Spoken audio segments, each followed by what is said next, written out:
आज गांधीगिरी करत सुप्रीम कॉलनीतील खड्डे बुजवण्याचं काम केलेलं आहे. निवेदनाचं काम महाराष्ट्र नवनिर्माण सेनेच्या मार्फत संपलेलं आहे असं आपण गृहीत धरायला हरकत नाही. कारण निवेदनाचा कागद हा फक्त जातो आणि कुठल्याही अधिकाऱ्याकडून त्याला केराची टोपली दाखवली जाते असा आमचा अनुभव आहे.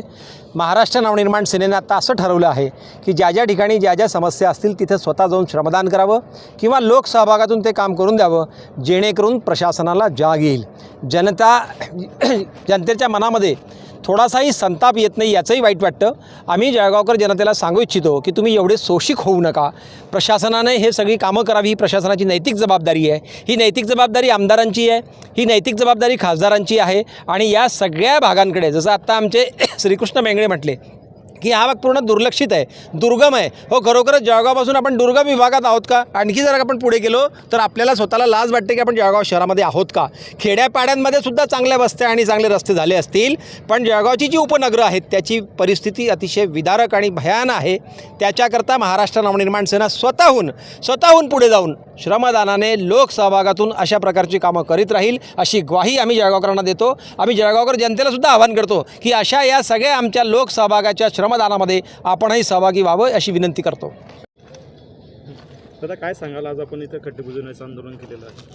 सन्माननीय राजसाहेब ठाकरेच्या आदेशानुसार चांगलं काम दिसेल तिथं अभिनंदन करा आणि चुकीचं काम दिसेल तिथे लात मारा असा आम्हाला आदेश असतो. त्या आदेशाप्रमाणे आपल्या पाठीमागं दिसत असेल एक अपार्टमेंट उभा आहे, तर तिकडे इथून 400 मीटरपर्यंतचा हा रस्ताच अस्तित्वात नाही असं सांगण्यात येतं.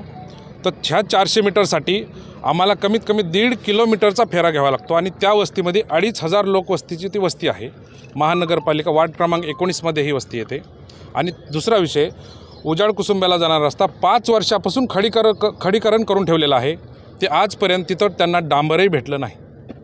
अर्ध जळगाववरील रस्ते झाले पण इकडे कुणीही लक्ष देत नाही. जो बी दुर्गम भाग आहे जळगाव शहरातला, 4 कोपरे असतील, 4 कोपऱ्यांना हीच समस्या दिसते. काय प्रशासनाकडे आपण काही निवेदन वगैरे दिलं होतं का? प्रशासनाकडे निवेदन दिलं नाही, पण येणाऱ्या काळामध्ये जळगाव शहरामध्ये जिकडे खड्डे दिसतील तिकडे आम्ही झाडं लावण्याचं काम करू. आपलं नाव?